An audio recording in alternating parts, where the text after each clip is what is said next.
standing now in the middle of something we all take for granted, a modern factory. Machines, power, a labour force, mass production.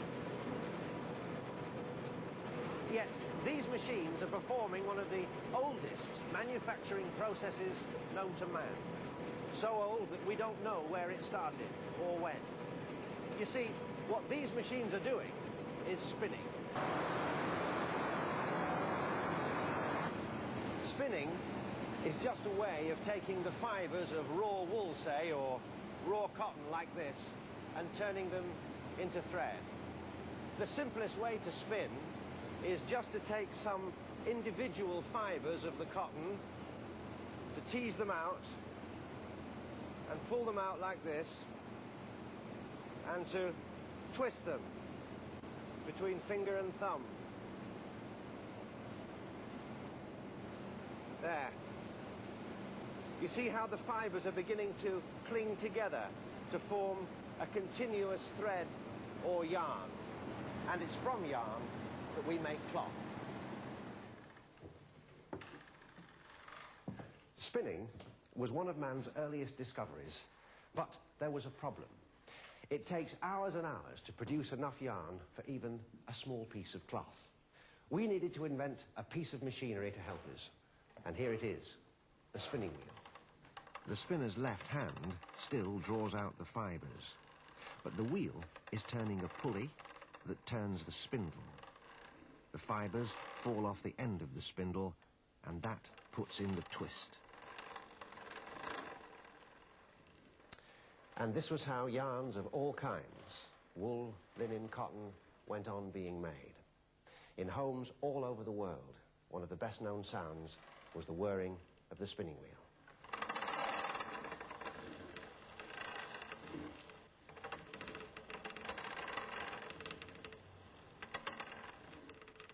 And nearby, the clanking of the loom as the weaver passed the shuttle carrying the yarn of the weft through the up and down threads called the warp to make cloth. But about 200 years ago, our population began to grow faster and faster, and so did our trade overseas. So we needed more of everything, including cloth. We needed a better weaving machine. All sorts of people tried to invent one. One of the most successful was John Kay, who invented this device in 1733, the flying shuttle.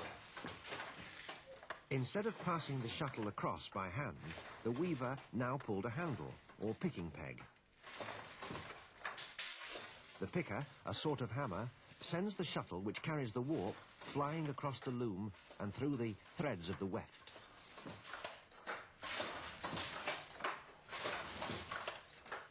This speeded up weaving enormously. The problem now was a shortage of spun yarn. We needed a better spinning machine. The first successful new machine was the spinning jenny, invented by James Hargreaves in 1764. A long carriage is pulled back, while a wheel turns a number of spindles. The cotton falls off the end of the spindles and is twisted to make the yarn.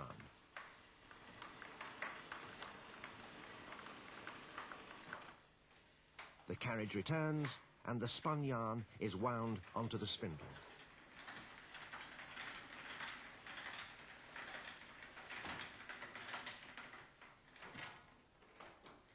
There were problems, though.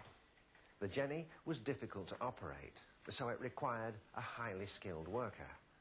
And the thread it made was not really strong enough to form the warp, the up and down threads. It tended to snap. So the search for a better and simpler way of spinning went on. And the man who found it was a sharp-witted barber and wig maker from Preston in Lancashire. Richard Arkwright, peruke maker, hair cutter in the neatest and best fashion. As Arkwright travelled around Lancashire buying hair for his perukes or wigs, he heard a great deal of talk about the shortage of yarn. He soon realised that there was a fortune waiting for the man who could come up with an efficient, easy-to-operate spinning machine. And that man, he decided, was going to be Richard Arkwright. He borrowed an idea from here, another from there, added one or two of his own, and came up with his own spinning frame. And this is a replica of the machine he built and patented in 1769. But here is the real thing, an original working machine, Arkwright's spinning frame. The machine was power-driven. The cotton was drawn through 3 carefully spaced rollers and a set of flyers or spindles put in the twist. The machine worked, and it didn't need a skilled operator. It's now that the big difference between Arkwright and the other cotton inventors begins to show itself. He was a much better businessman. Instead of starting to turn out small versions of his frames for people to use in their homes, like Hargreaves had done with the spinning jenny, Arkwright dreamt of rivers of yarn, pouring from dozens, hundreds of his machines, all under one roof and all driven by power. In fact, what he wanted to build was a factory. To do that, he needed money. He had to find a backer. And to do that, he left Lancashire and went down across the Midlands to Nottingham. In Nottingham and Derby, there was a huge stocking-making industry. The factories needed vast quantities of strong cotton yarn for their spinning frames. Jedediah Strutt was the owner of a thriving stocking-knitting business. Strutt and Arkwright became partners. With Strutt's money, they set up a workshop in Nottingham, getting their source of power from horses. But horses weren't good enough for Arkwright and Strutt. They wanted to put more frames side by side. They needed something stronger than horsepower. So Arkwright moved north to a village in Derbyshire called Cromford.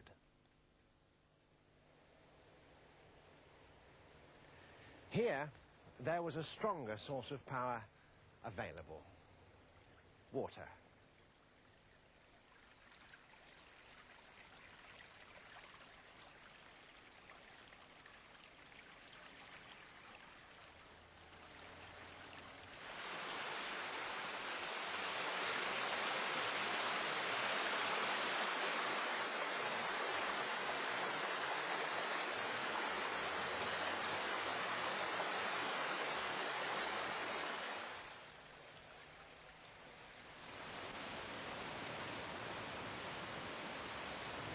In August of 1771, Arkwright and his partners leased this plot of land and started to build.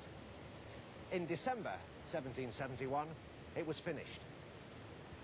And there it is, the first successful factory in the world. Originally, it had 5 stories, but the top 2 were destroyed by fire. To get a clearer picture of what it was like, we need to move a couple of miles up the road to a later and undamaged mill, the Harlem Mill at Wirksworth, which was also built by Arkwright. For most people in this area, these were the biggest buildings they'd ever seen in their lives. The plan and shape of those early Arkwright mills became standard for the early factories. One factory owner said, "We all looked up to him and imitated his mode of building." Basically, they were very simple rectangular blocks, 3 or more stories high and about 30 feet wide.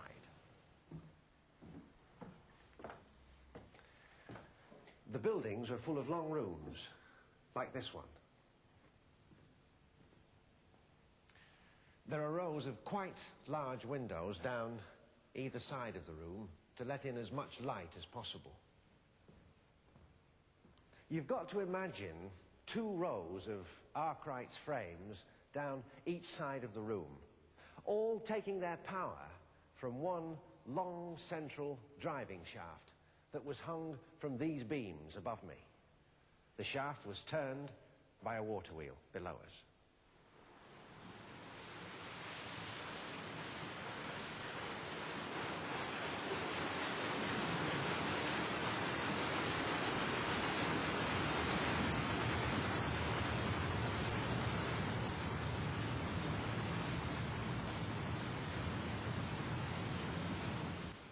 Cromford's water wheels have long gone. One used to be over there, in that corner. You can still see where that pipe used to pour water onto the wheel to make it turn. The other wheel was over there, set into a pit at the end of the wall.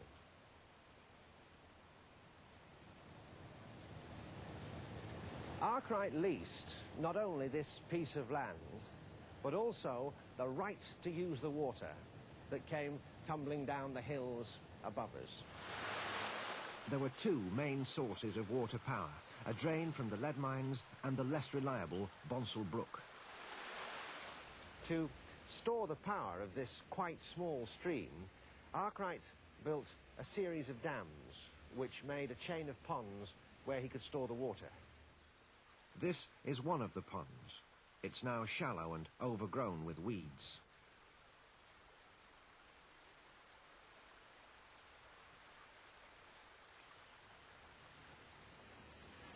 The last pond is the biggest of all. The water from the brook enters the pond across there and leaves for the mill just there, below me.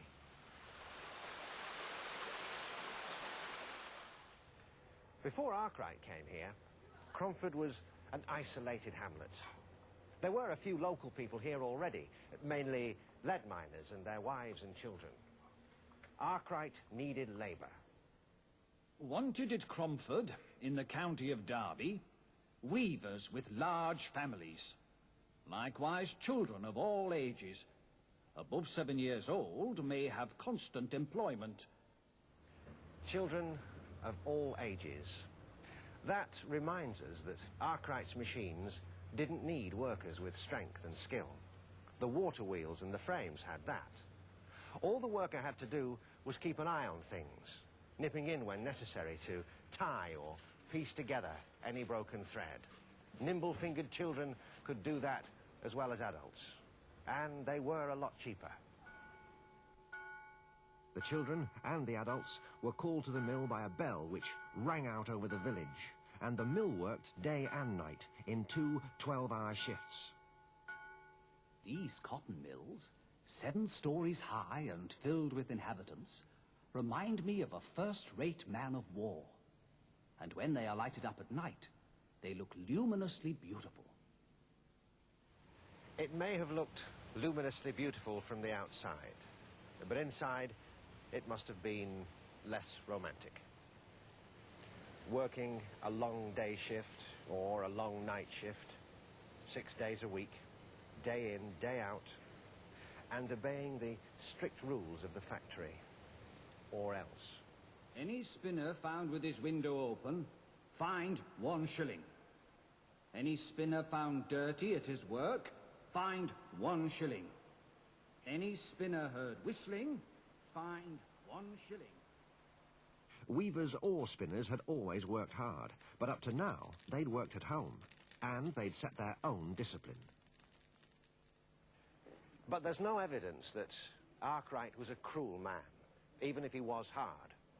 He seemed to know that if his business were to prosper, he'd need to attract workers and then take care of them. He built decent homes for his workers, houses that are still good to live in 2 centuries later, solidly built of good Derbyshire gritstone. These houses here in North Street were built for his weavers and their families. At 5 or 6 in the morning, Mum and the kids would set off for the mill, leaving Dad at home, weaving yarn into cloth. That's where Dad worked, up there at the top of the house, with long windows to give him plenty of light, whilst he worked away at his loom. Arkwright also built a school, a chapel, and here in the centre of the village, this fine hotel, the Greyhound. Round it were shops, and on Saturdays, a market was held here. Astonished gentry, as well as traders, stayed in the Greyhound, marvelling at Cromford. Perhaps they might have seen the festival Arkwright staged each September, with a great parade and a feast. A festival that even had its own theme song. Ye numerous assembly that make up this throng, spare your mirth for a moment and list to my song. The bounties let's sing that our master belong. At the cotton mills now at Cromford, the famous renowned cotton mills. The Cromford Mills made tremendous profits, and soon Arkwright was building more. At Matlock, just up the river, in Nottinghamshire, Lancashire, and even far away Scotland. Within only 6 years of starting up at Cromford, Arkwright was employing over 5,000 people, and in 1787 he became Sir Richard Arkwright, High Sheriff of Derbyshire. The barber and wig maker from Preston had come a long way, and he wanted everyone to know it. For years, he'd lived up there at Rock House, where he could look down on his mills. But now he decided it was time for something better. Gangs of men were set to work on this wooded hillside. They cut down trees and blasted away rocks to clear the ground for a fine new house. There it is, Willersley Castle.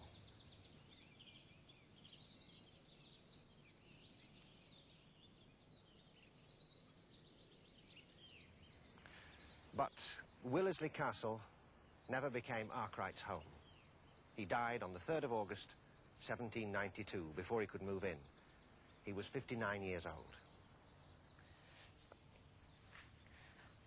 Arkwright was an inventor and an innovator. But above all, he was a businessman. He made a system work. He was important to us because of what you see here today. It may not look much now, but what we're looking at is the start of our world. This small, rather battered group of buildings is where mass-powered production began, with everything that meant for good or ill. If you have to pick out one man who brought the ingredients of our industrial world together, the machines, the power, the people, the organization, no one has a better claim than Richard Arkwright.